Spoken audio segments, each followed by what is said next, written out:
ముట్టితే బాగుపడుదునని తనలో తాను అనుకొని ఆయన వెనుకకు వచ్చి ఆయన వస్త్రపు చెంగు ముట్టెను. యేసు వెనుకకు తిరిగి ఆమెను చూచి కుమారి ధైర్యముగా ఉండు, నీ విశ్వాసం నిన్ను బాగుపరచునని చెప్పగా ఆ గడియ నుండి ఆ స్త్రీ బాగుపడెను. చిన్న ప్రార్థన. పరిశుద్ధుడైన తండ్రి, ఘనమైన నామానికి వందనాలు. ఇంతవరకు పాటల్లో, ఆరాధనలో, విజ్ఞాపనలో మీరు తోడుకున్నారు. విలువైన సమయంలోకి, ప్రశస్తమైన సమయంలోకి మీరు నడిపించారయ్యా. అందే వందనాలు నీకే వందనాలు చెల్లిస్తున్నాం. వేలాది కోట్లాది వందనాలు, స్తోత్రాలు చెల్లిస్తున్నాం. వాక్యం ద్వారా మాతో మాట్లాడమని ప్రార్థన చేస్తున్నాం. వినగల చెవి, గ్రహించే మనసు, చేర్చుకునే ఉదయం ప్రతి ఒక్కరికి దయచేయండి. శబ్దం ద్వారా బిడ్డలు ఆలకిస్తున్న బిడ్డలు అభిషేకించి వాక్యము వెలుగులో వాక్యపు అయా నాయన భద్రపరిచి బలమైన వాక్శుద్ధినిచ్చి నాయన వాక్యము ద్వారా మీరు బలపరిచి ఆదరించి ధైర్యపరచమని యేసయ్య నామమున ప్రార్థిస్తున్నాను తండ్రి, ఆమేన్. ప్రియులారా,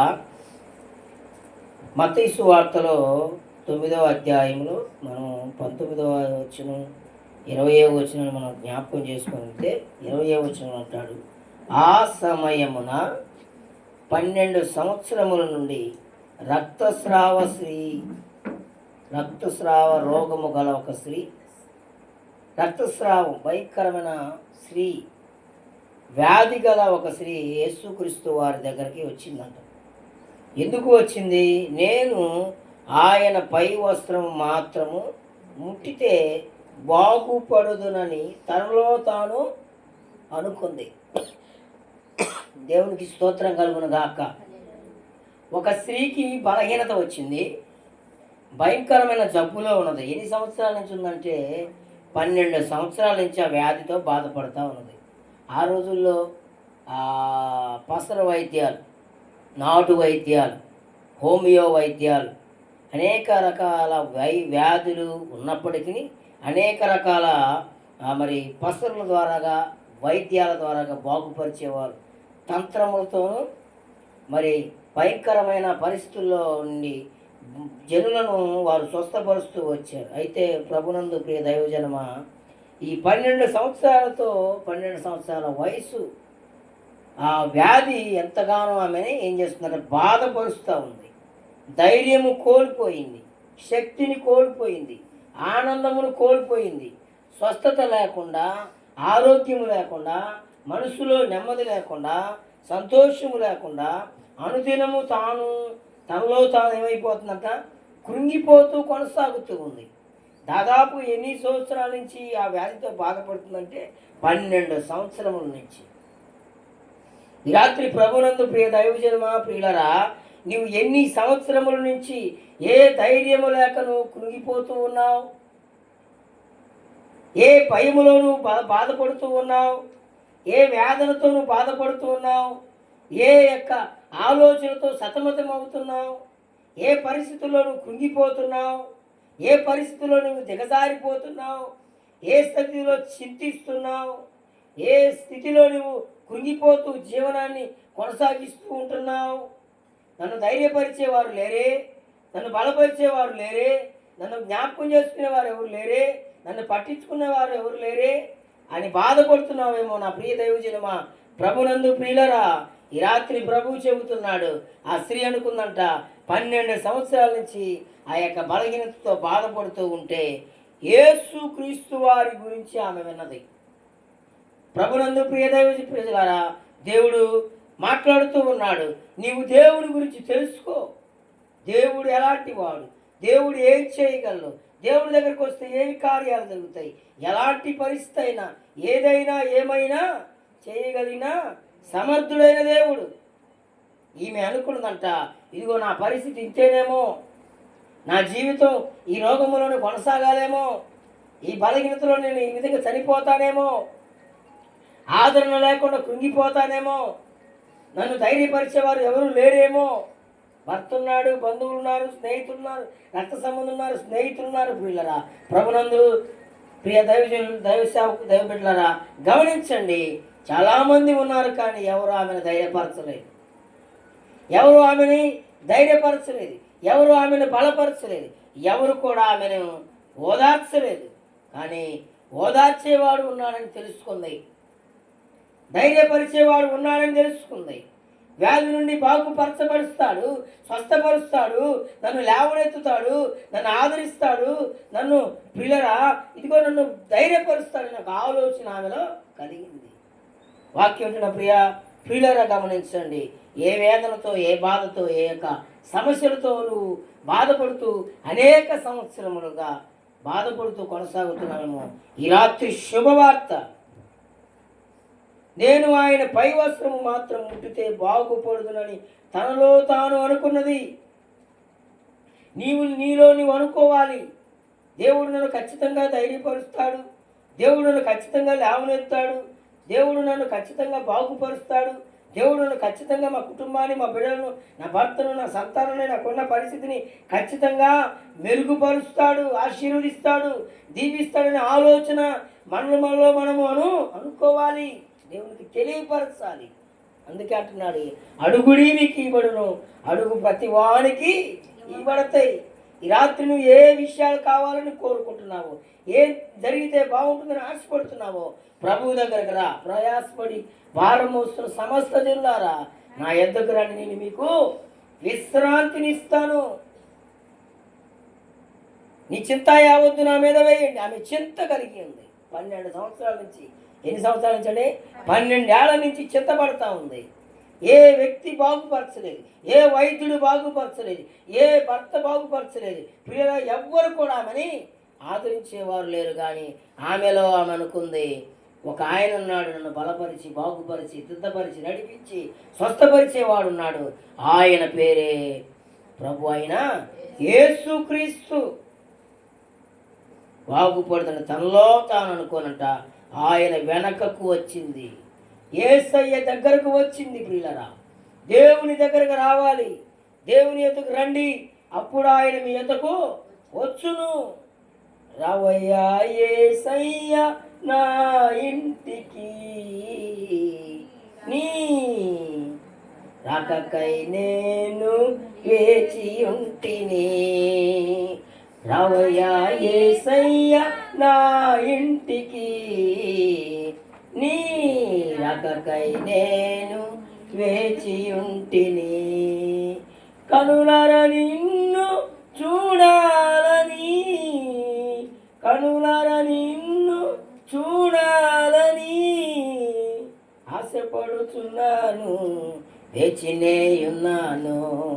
ఆశపడుచున్నాను, వేచినేయున్నాను. రావయ్యా యేసయ్య నా ఇంటికి, నీ రాకకై నేను వేచియుంటిని. చూడండి పిల్లలు, భక్తులు వాడతారు, రావయ్యా నా ఇంటికి, అయ్యా నేను నీ దగ్గరకు వచ్చాను. ప్రభునందు ప్రియ దైవజనమా, దేవుని ఎదుగు రావాలి. ఎన్నో సంవత్సరాల నుంచి ఉన్న సమస్యకి పరిష్కారము యేసయ్య దగ్గర నువ్వు తెలుసుకోవాలి. ఎవరు ఆ సమస్యను తీర్చలేదు, ఎవరు ఆమెకున్న వేదన ఎవరు తీర్చలేదు, ఎవరు ఆమెకున్న కన్నీటిని పరిస్థితిని మార్చలేకపోయారు. కానీ బహుజన సమూహములు ఆ ఇంటిల్లో అక్కడ ఇక్కడ ఉంటూ ఉన్నారు, కానీ ఆమెను పట్టించుకునే నాదులు కానీ లేరు. పట్టించుకున్నాడు ఒక ఆయన, ఆయన పేరే ప్రభు అయిన యేసు. అన్నారండి, రండి తగ్గిస్తా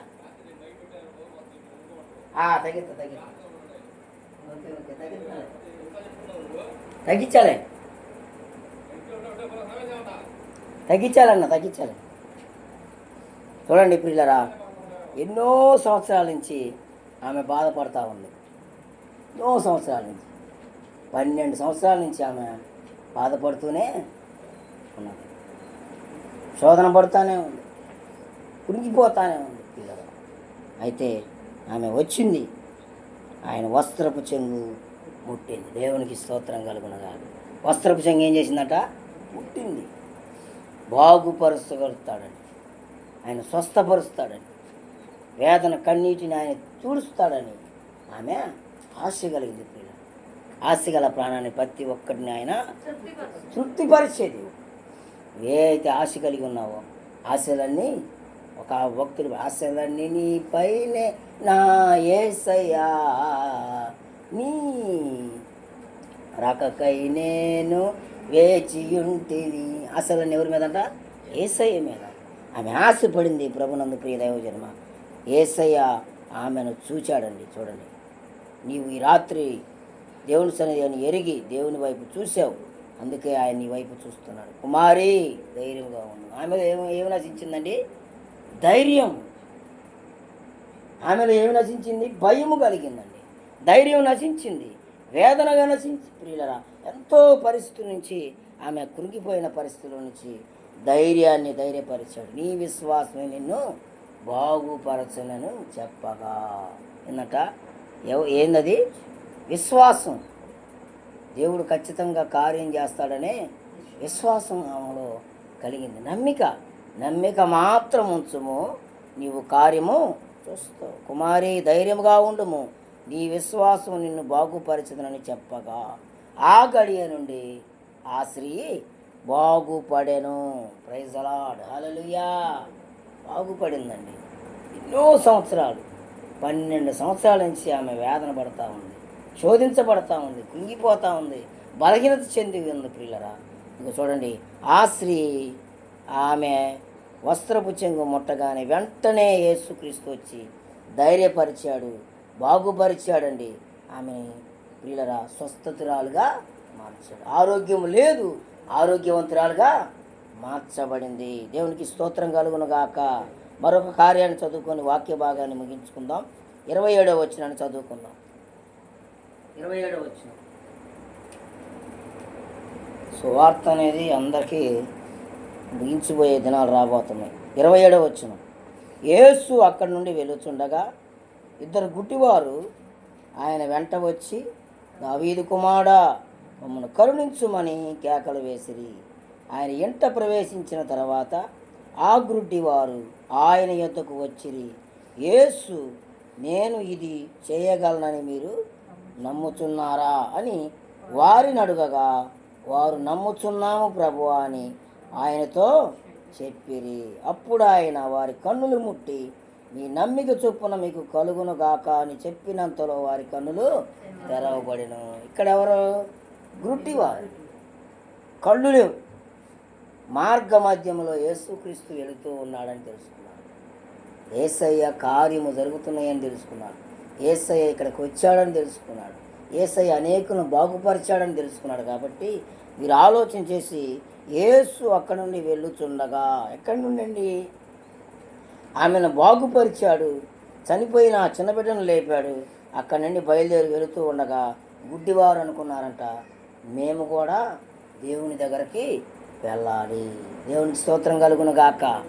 దేవుని దగ్గరికి వెళ్ళాలని ఆలోచన కలిగినప్పుడు ఆయన వెంట నడిచారు. మనం ఎవరి వెంట నడవాలండి? దేవుని వెంట నడవాలి. మనము ఎవరి పక్షముగా ఉండాలంటే దేవుని పక్షమున ఉండాలి. సాతాను పక్షముగా ఉండకూడదు, సమస్యల పక్షముగా ఉండకూడదు, అనాలోచనల పక్షముగా ఉండకూడదు. సాతాను అనేక రకాలుగా శోధించినప్పుడు అపవాదుని ఎదురించి వాడు మీ యొద్ద నుండి పారిపోవును. కనుక పిల్లరా, దేవుని పక్షముగా మనం నిలబడినప్పుడు ఆయన వెంట వచ్చారండి. వాడు దావీదు కుమారుడా అని కేకలు వేశాడు. దావీదు కుమారుడా, మమ్మను కరుణించుమని కేకలు వేయగా, కనికరించమని కేకలు వేసిరి. ఆయన ఎంట ప్రవేశించిన తర్వాత ఆ గుడ్డివారు ఆయన యొద్దకు వచ్చిరి. ఒక ఇంట్లో ఉన్నారని తెలుసుకున్నారు. ఇప్పుడు మనం ఒక ఇంట్లో కూడుకొని ప్రతి ఆదివారం ఈ రీతిగా దేవుని సన్నిధిని జరిగిస్తూ ఉన్నాం. పాటలు, ఆరాధన, అనేకుల కొరకు మనం మంచి చేస్తున్నామా చెడు చేస్తున్నామా? కానీ మంచి ఎప్పుడు లోకానికి అది సిలువును కూర్చిన వార్త నశించు వానికి, క్రీస్తులో ఉన్న వారికి సిలువ శక్తి అయి ఉన్నది. మనకి శక్తి, వారికి వెర్రితనం. మనమేమో వాళ్ళకి ఎలా ఉన్నామని పిచ్చోళ్ళలాగా ఉన్నాం. నేను ఇప్పుడు ఇది కట్టయిపోతే మైకులు కడతాను, కడితే నాకు నష్టమా చెప్పండి? ఎవరిని అంటారు? ఏందా మైకులు కట్టి గోలగోలు చేస్తున్నామని ఆయన అంటారు, నన్ను అంటారా?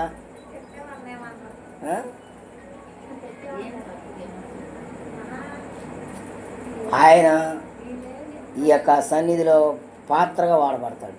అందులో సమస్య లేదు. సౌలు అనేకమైన చేశాడు పౌలుగా మార్చుకున్నాడు. ఇప్పుడు ఈరోజు అంటే ఇట్లా అంటాడా, రేపొద్దున మళ్ళీ ఆయన బండి ఎక్కి వెళ్తాను నేను అడ్రోడు మాట్లాడతాడు మళ్ళీ బాగానే. సాతాను ఏం చేసిందంటే రకరకాలుగా ప్రలోభ చేస్తూ ఉంటాడు. బండి తీసుకెళ్తాడు, మాట్లాడతాడు, అందరం పూజిస్తూ ఉంటాడు, రకరకాలుగా చెబుతాడు. అప్పుడప్పుడు సాతాను ఏం చేసింది, దేవుడి కార్యాలు జరిగేటప్పుడు ఏం చేసింది, ఎవరో ఒకరిలో దూరిద్ది, ఎవరినొకరు వాడుకుంటుంది అనమాట. మనిషి మంచోడే కానీ సాతాను మంచిది కాదు. అపవాది ఆలోచన. అపవాది దేవుడి కార్యాలు జరిగేటప్పుడు సులువుగా చిక్కులు పెట్టి పాపం విడిచిపెట్టి దేవుని వైపు చూడాలని దేవుని వాక్యం ఉంది కనుక అపవాది రకాలుగా ప్రయత్నం చేస్తున్నా మనము జడియకూడదు, భయపడకూడదు, దిగులు పడకూడదు, మరి కలవరపడకూడదు. ప్రియులరా, అపవాది కార్యం అని వచ్చిందని వాడిని ఎదిరించాలి కానీ పారగొట్టాలి కానీ గందరగోళం అయిపోయి అపవాదికి లోపడకూడదు, దేవునికి మాత్రమే లోపడాలి. చూడండి, యేసు వారి వెంట ఉన్నారని వారు తెలుసుకోనంట. ఆయన ఎంట ప్రవేశించిన తర్వాత ఆ గుడ్డి వారు ఆయన యొద్దకు వచ్చిరి. ఎక్కడికి వచ్చారండి? దేవుని దగ్గరకు వచ్చారండి. దేవుని యొద్దకు వచ్చిరి. యేసు ఇది చేయగలనని మీరు నమ్ముతున్నారా? వారు ఏమడిగారు? వాళ్ళకి ఏమి లేవయ్యా, ఇద్దరికి కళ్ళు లేవు. వాళ్ళకి ఏం కావాలి ఇప్పుడు? ఎవరన్నా ఇచ్చారా? ఎవరు ఇవ్వాలా, ఎవరు పట్టించుకోవాలా. ఆ ఇద్దరు గుడ్డివారు ప్రియులరా దేవుడు ఉన్నాడని తెలుసుకున్నారు, దేవుడు చేయగలని నమ్ముతున్నారు. అందుకే ప్రభు అయిన యేసుక్రీస్తు అక్కడ ప్రశ్న వేశాడు.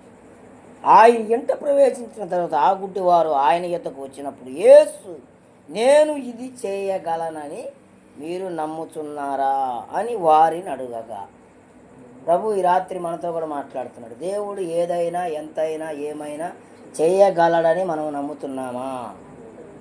ఏ నమ్మకం అది? సంపూర్ణంగానా, పరిపూర్ణంగానా, అర్ధమా, సగమా, పావలా వంత, రూపాయి వంత? పరిపూర్ణంగా 100 అంతలుగా 30 దంతులు, 60 దంతులు, 100 అంతులు. కొంతమంది 30 దంతులు నమ్ముతారు, కొంతమంది 60 దంతులు నమ్ముతారు, కొంతమంది 100 అంతలుగా నమ్ముతారు. ఇక్కడ ప్రభు వారిని ప్రశ్నించాడు, నేను చెయ్యగలనని మీరు నమ్ముతున్నారా అని అడుగుతున్నప్పుడు ప్రభు ఏమన్నారు అని వారిని అడగక వారు నమ్ముచున్నాము ప్రభువా అన్నారు. అని వారిని అడగక వారు నమ్ముచున్నాము ప్రభువా అని ఆయనతో చెప్పి, అప్పుడు ఆయన వారి కన్నులు ముట్టి మీ నమ్మిక చొప్పున మీకు కలుగునుగాక అని చెప్పినంతలోనే వారి కన్నులు తెరవబడెను. ప్రైజ్ ది లార్డ్, హల్లెలూయా. చెప్పినంతలోనే కళ్ళు వచ్చేసినాయి. వారి నమ్మిక చొప్పున. ప్రభునందు ప్రియులరా, మన నమ్మిక ఎలా ఉండాలంటే పరిపూర్ణంగా ఉండాలి. ఎట్లుండాలి? పరిపూర్ణంగా దేవునికి లోబడాలి. పరిపూర్ణంగా మనం దేవుని మీద ఆధారపడితే, పరిపూర్ణంగా దేవుని కొరకు మనం నిలబడితే, పరిపూర్ణంగా దేవుని కొరకు, దేవుని సన్నిధి కొరకు, దేవుని వాక్యం కొరకు, ప్రభునందు ప్రియులరా, దేవుని యొక్క ఆయన యొక్క శక్తి వైపు మనం ఎప్పుడైతే నిలబడతామో, నమ్ముతామో, ఖచ్చితంగా దేవుడు మన జీవితాలు చెప్పినంతలోనే, నమ్మినంతలోనే క్షణంలోనే వారి కళ్ళు వచ్చేసినాయి. దేవునికి స్తోత్రం కలుగును గాక. కనుక ప్రియులరా, మనం నమ్మిక ఎలా ఉండాలంటే పరిపూర్ణంగా ఉండాలి. ఏ విషయాల కొరకు ఏదో ప్రార్థన చేసుకోమంటున్నారులే అని రకరకాల ఏదో పైపోయిన చేసుకోవడం కాదు, కానీ పరిపూర్ణంగా మనకున్న పరిస్థితులన్నిటిని కూడా దేవుని మీదకి వేసేయాలి. నీ చింతాయావత్తు నా మీద వేయుండి అంటున్నాడు. దిగులు పడకము, భయపడకము, నేను నీకు తోడై ఉన్నానంటున్నాడు. కనుక ప్రియులరా, ప్రభునందు ప్రియులరా, మనము దేవుని మీద పరిపూర్ణంగా ఆనుకొనాలి. పరిపూర్ణంగా దేవుని వైపు నమ్మకం ఉంచాలి. దేవుణ్ణి వారు ఏం చేశారంటే కనికరించమని అడిగారు. దేవుని కనికరం వారి మీదకి వచ్చింది. వారికి ఉన్న నమ్మకత్వాన్ని బట్టి వారికి కార్యము జరిగింది. 12 సంవత్సరాల నుంచి వేదన పడుతుంది. దేవుడు చేయగలడని ఆ విశ్వాసం ఉంచింది. వస్త్రపు చెంగు ముట్టాలని ఆలోచన కలిగింది. వస్త్రపు చెంగు అంటే ఏదో తెల్ల బట్ట పుట్టుకోవటం కాదు, కానీ యేసయ్య నామాన్ని ముట్టాల.